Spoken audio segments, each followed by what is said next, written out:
ஓமந்தூரார் அரசு பன்னோக்கு உயர் சிறப்பு மருத்துவமனை 2014ஆம் ஆண்டு துவக்கி வைக்கப்பட்டிருக்கிறது.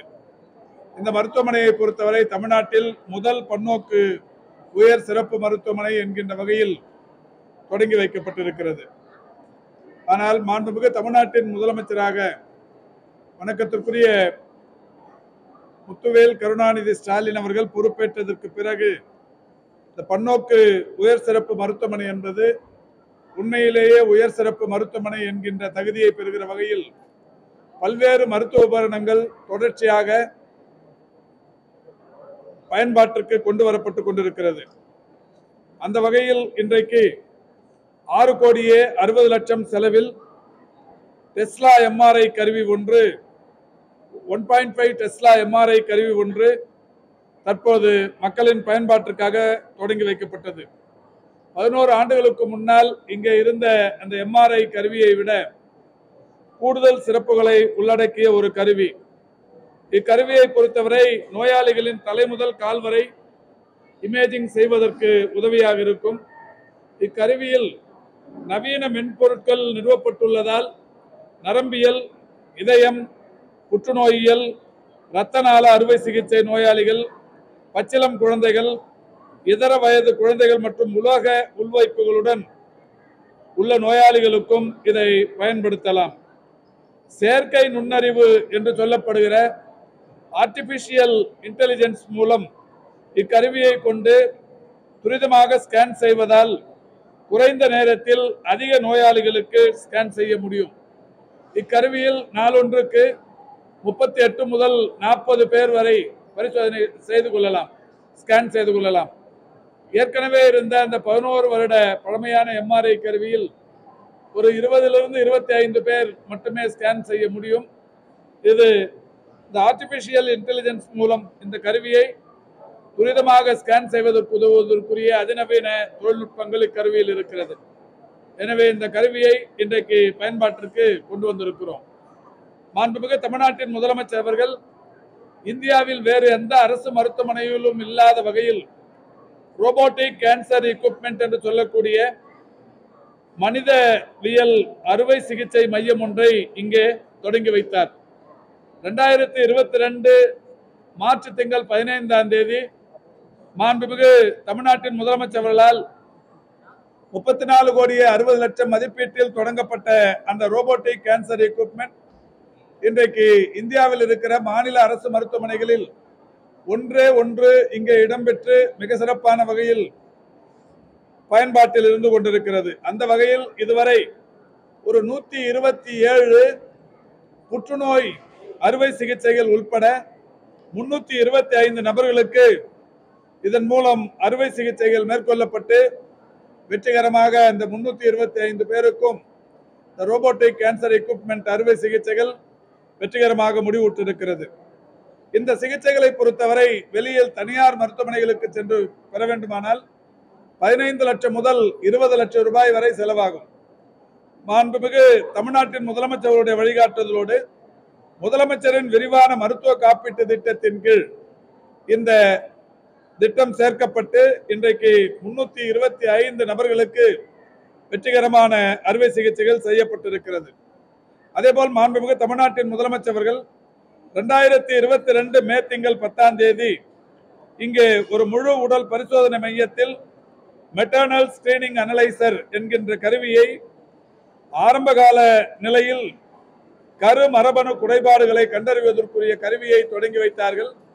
அந்த கருவியின் செயல்பாடும் இன்றைக்கு வெற்றிகரமாக இங்கே நடைபெற்றுக் கொண்டிருக்கிறது.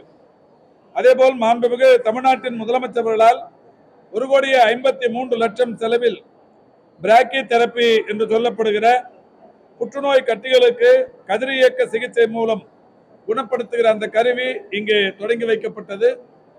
அந்த கருவியும் இன்றைக்கு மிக சிறப்பான வகையில் பயன்பாட்டில் இருந்து கொண்டிருக்கிறது. இப்படி இந்த அரசு பொறுப்பேற்றதற்கு பிறகு உயர் சிறப்பு மருத்துவமனை என்கின்ற பெயரோடு இது திறந்து வைக்கப்பட்டிருந்தாலும் உண்மையிலேயே உயர் சிறப்பு மருத்துவமனையாக இது மாற்றுவதற்குரிய நடவடிக்கைகளை மாண்புமிகு தமிழ்நாட்டின் முதலமைச்சர்கள் மூலம் எடுக்கப்பட்டு இன்றைக்கு பல்வேறு மருத்துவ அதிநவீன உபகரணங்கள் இங்கே பயன்பாட்டிற்கு கொண்டு வரும் பணிகள் நடைபெற்றுக் கொண்டிருக்கிறது.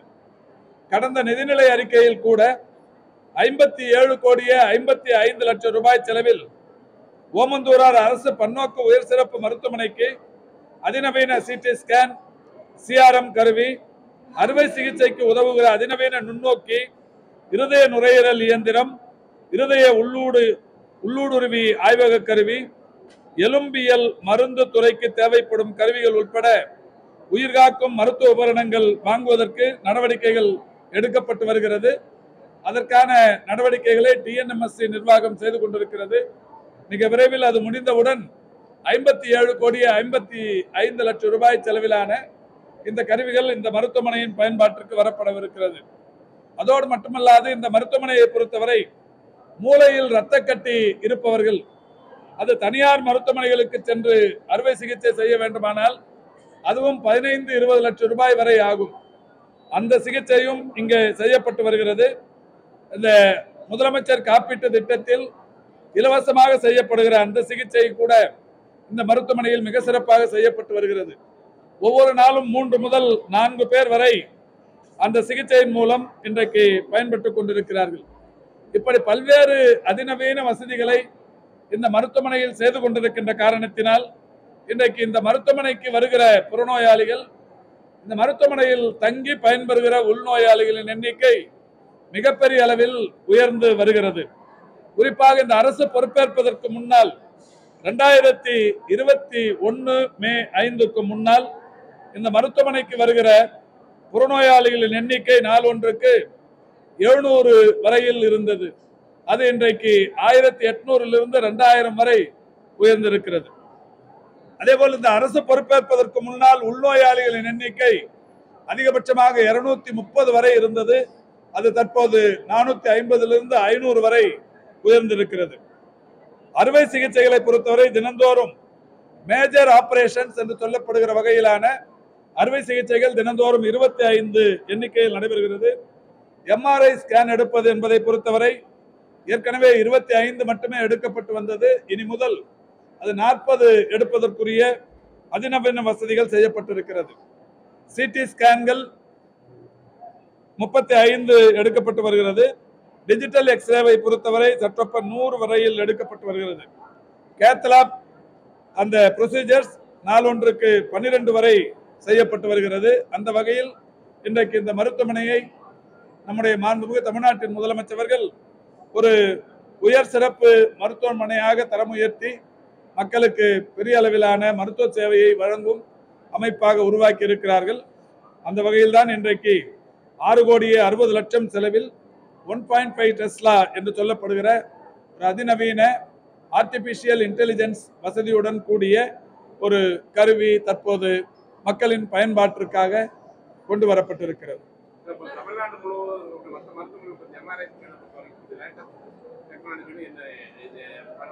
அதாவது இப்ப தமிழ்நாடு முழுவதிலும் எம்ஆர்ஐ ஸ்கேனை பொறுத்தவரை சற்றேறக்குறைய 30க்கும் மேற்பட்ட எம்ஆர்ஐ ஸ்கேன்கள் இந்த அரசு வந்ததற்கு பிறகு நிறுவி இருக்கிறது.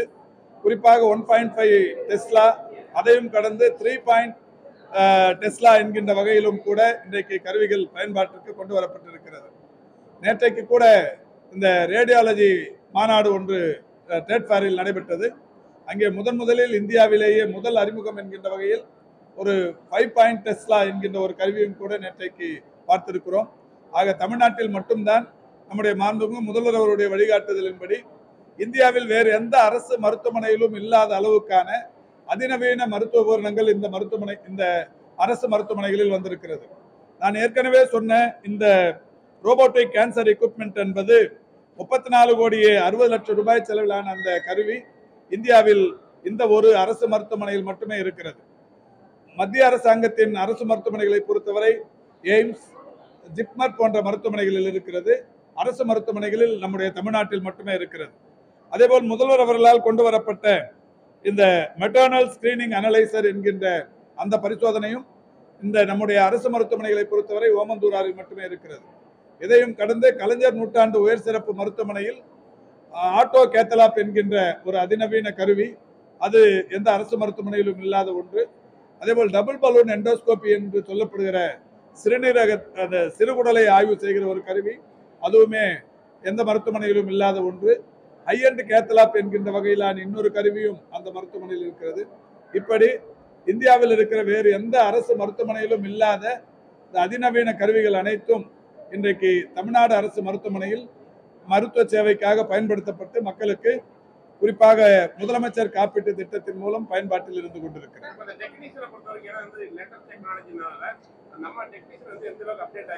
இப்ப இயந்திரங்கள் வாங்குகிற போதே அதை அந்த கருவிக்குரியவர்கள் அதை இங்க ட்ரைனிங் கொடுத்துட்டு வராங்க. ஒரு குறிப்பிட்ட வருடங்கள் அவங்க ட்ரைனிங் கொடுப்பாங்க. அந்த வகையில் இங்க இருக்கிற அந்த மருத்துவ தொழில்நுட்ப பணியாளர்கள் அந்த பயிற்சியை பெற்று திறம்பட அந்த இயந்திரங்களை இயக்கி வருகிறார்கள். இல்ல இப்ப இன்னைக்கு இந்த எம்ஆர்ஐ இன்னைக்கு மட்டும் இங்க கொடுத்திருக்கிறோம். இன்னும் எதிர்வரும் நாட்கள்ல விழுப்புரம், தர்மபுரி, செங்கல்பட்டு, தூத்துக்குடி ஆகிய இடங்களுக்கு நான் செல்லுகிற போது அங்கேயும் தொடங்கி வைக்கவிருக்கிறேன். இந்த ஒரு இதுல மட்டும் ஒரு செட்ல மட்டுமே 5 எம்ஆர்ஐ கருவிகள் பயன்பாட்டுக்கு வந்திருக்கிறது. இவற்றை நான் அந்தந்த மாவட்டங்களுக்கு போகிற போது அதை பொருத்தி இயக்கி வைப்பேன். ஏற்கனவே 30க்கும் மேற்பட்ட கருவிகள் பயன்பாட்டுக்கு வந்திருக்கிறது. இந்த பெட்சிடிங்கிறது புற்றுநோய்க்கு துல்லியமாக கண்டறிகிற கருவி. அந்த கருவி இந்த அரசு பொறுப்பேற்பதற்கு முன்னால் 2 இடத்தில் மட்டுமே இருந்தது, சென்னை, மதுரை. இன்றைக்கு 7 இடங்களில் இருக்கிறது.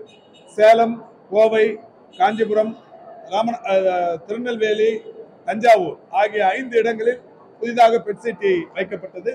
இப்படி அதிநவீன கருவிகளை பொறுத்தவரை அது டிஜிட்டல் எக்ஸ்ரேவாக இருந்தாலும், சிடி ஸ்கேனாக இருந்தாலும், எம்ஆர்ஐ ஆக இருந்தாலும், பெட்சிடியாக இருந்தாலும் தேவைக்கு ஏற்ப இந்த அரசு கூடுதலாக வாங்கி எல்லா மருத்துவமனைகளிலும் பொருத்தும் பணியினை செய்து கொண்டிருக்கிறது.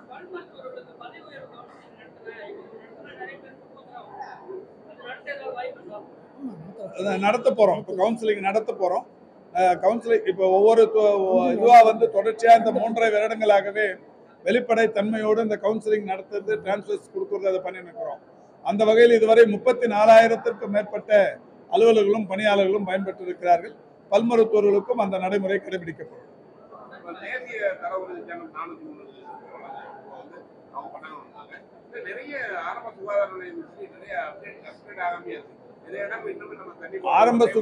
ஆரம்ப சுகாதார நிலையங்களும் நகர்ப்புற ஆரம்ப சுகாதார நிலையங்களும் 2286 இருக்கு.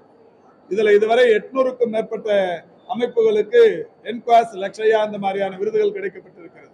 ஏறத்தாழ 70% மருத்துவமனைகளுக்கு கிடைக்கப்பட்டிருக்கிறது. இது ஒரு பெரிய அளவிலான வரலாற்று சாதனை. இதுக்கு முன்னாடி அது ஒரு 9 வருஷமா வெறும் 69 மட்டுமே இருந்தது. இன்னைக்கு இந்த ஆட்சி வந்ததுக்கு அப்புறம் 755 விருதுகள் என்குவாஸ் என்று சொல்லப்படுகிற national quality assurance standard certificate ஒன்றிய அரசால் கிடைக்கப்பட்டிருக்கிறது. அதே மாதிரி லக்ஷயா என்பது labour room quality improvement initiative. அதை பொறுத்த வரைக்கும் கடந்த ஆட்சியாளர்கள் 4 ஆண்டுகளில் 29 மட்டுமே பெற்றிருந்தார்கள். இந்த அரசு பொறுப்பேற்றதற்கு பிறகு இதுவரை 82 விருதுகள் பெறப்பட்டிருக்கிறது. இப்படி ஆயிரக்கணக்கான விருதுகளை தொடர்ச்சியாக பெற்றுக் கொண்டிருக்கிறோம்.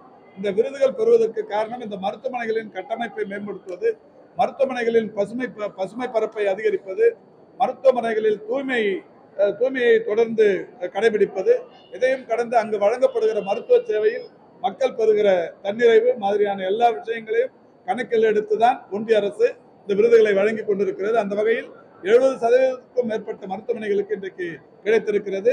எதிர்வரும் ஆண்டுகளில் மீதம் இருக்கிற மருத்துவமனைகளுக்கும் இது போன்ற விருதுகள் கிடைப்பதற்குரிய நடவடிக்கைகள் மேற்கொள்ளப்படும். என்னமா